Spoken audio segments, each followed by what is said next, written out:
মাল নদীর ভাঙ্গন রোধে প্রশাসনের তৎপরতা, নদীর গতিপথ পরিবর্তনে শুরু কাজ। মাল নদীর ভাঙ্গন রোধে অবশেষে প্রশাসন ও জনপ্রতিনিধিদের উদ্যোগে শুরু হলো সরেজমিন পরিদর্শন ও নদী সংস্কারের কাজ। শুক্রবার বিকেলে মাটিয়ালি ব্লকের বিধাননগর গ্রাম পঞ্চায়েতের নেওড়া মাঝিয়ালি এলাকায় নদীর ভাঙ্গনে বিপর্যস্ত হয়ে পড়েছে। পরিস্থিতি মোকাবিলায় এদিন জেলা প্রশাসনের আধিকারিক, ব্লক প্রশাসনের কর্মী ও জনপ্রতিনিধিরা ঘটনাস্থলে পৌঁছে ভাঙ্গন পরিদর্শন করেন।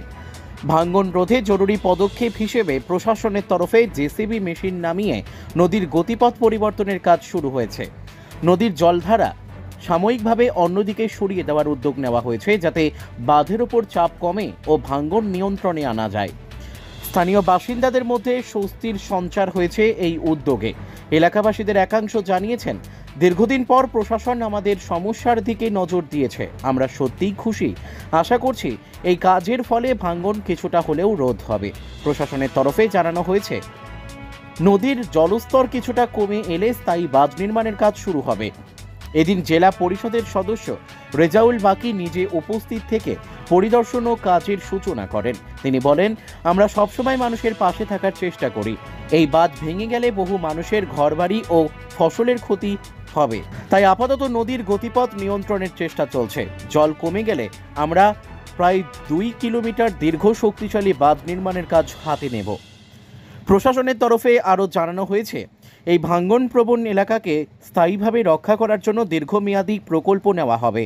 মাল নদীর এই ভাঙ্গন এলাকায় বর্তমানে তৎপর প্রশাসন ও জনপ্রতিনিধিদের কার্যকরী পদক্ষেপ আশার আলো দেখছেন স্থানীয় বাসিন্দারা। Bureau report, Malbazar news TV.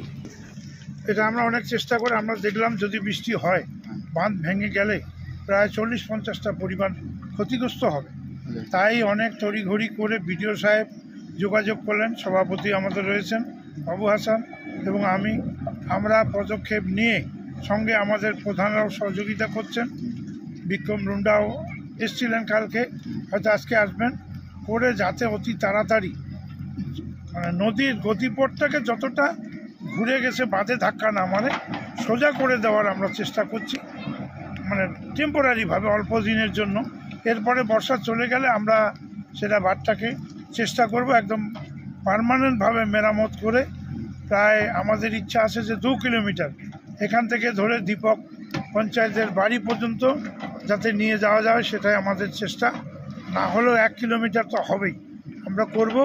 কিন্তু এই বৃষ্টির মধ্যে মানুষের এই অসুবিধার কথা মনে দেখে আমরা কিন্তু খুব তড়িঘড়ি করে বৃষ্টির মধ্যেও জেসিবি নিজে নিয়ে এসে পাম্পে তেল ভরিয়ে এই যে আজকে কাজ শুরু হয়েছে, এখানে আছি।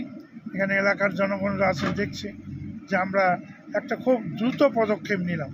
কালকে বিকেল 4টা-5টায় দেখেছি, আজকে সকাল 11টা-12টার মধ্যে গাড়ি ঢুকিয়ে দিয়েছি। নদীর দিক পরিবর্তন করলে তো অনেকটা স্বস্তি পাবে, কি এলাকা অনেকটা স্বস্তি পাবে। ধাক্কা মারবে না ওই বাঁধটাতে গিয়ে, গতিপথটা সোজা নিচে যাবে। ওই জন্যই আমাদের এটা চেষ্টা। আশা করি মনে হয় এটা ভালো হবে, কাজটা সুন্দর হবে। ধন্যবাদ। এটা দীর্ঘদিন থেকে বহু এইভাবে পুরানা জালি পড়ে আছে। বারবার প্রতি বর্ষাতে বন্যা আসে আর ধসে যায়, যাওয়ার পরে কিছু কাজ হলো না। এবার পরশু দিনের যে বন্যাটা হয়েছে, ভয়াবহ বন্যা, তাতে জালি ধসে যাওয়ার পরেই যে সব জনগণ এক জায়গায় হয়ে আমরা একটা আন্দোলন করছি যে এখানে একটা আমাদের সুরাহা করে দাও। এই জন্য সবাই মিলে সুরাহা হওয়ার পরে এই যে কালকে বিডিও সাহেব আসছে, জেলা পরিষদ আসছে, এডুকেশন সাহেব আসছে, এসে দেখে যাওয়ার পরে আজকে এটা নিয়ে একটা কাজ শুরু করে দিয়েছে, জেসিবি পাঠাই দিয়েছে। মাঝখানে এরা একটা জলটা বাইর করে এনে বাঁধের ধারে যে জলটা আছে ওটা শুকনো করে এনে তো ওখানে যা মেরামত করবে। এই কিছুদিনের জন্য থাকবে, বর্ষা পার হয়ে এনে মোটামুটি 1 কিলোমিটারের সেকশন হয়ে আছে। 1 কিলোমিটার ওরা জালি দিয়ে এনে পারমানেন্ট কাজ করাবে। এই খবরটা ভাইরাল, বন্যাটা হওয়ার পরে খবর ভাইরাল হওয়ার পরে প্রশাসনের গায়ে লাগছে। এর আগে কোনো প্রশাসন আসছিল, দেখে গেছে, কোনো কাজের কাজ কিছু হয় নাই। এই বন্যাতে যখন যে ভাইরাল হওয়ার পরে এই কাজ মোটামুটি শুরু হয়। আপনার নাম? আমার নাম শহীদুল প্রামাণিক। আপনার বাড়ি? বাড়ি বাটাইগোল বস্তি, এখানে যেখানে কাজ হচ্ছে তার পাশাপাশি আমার বাড়ি। ঠিক আছে, ধন্যবাদ।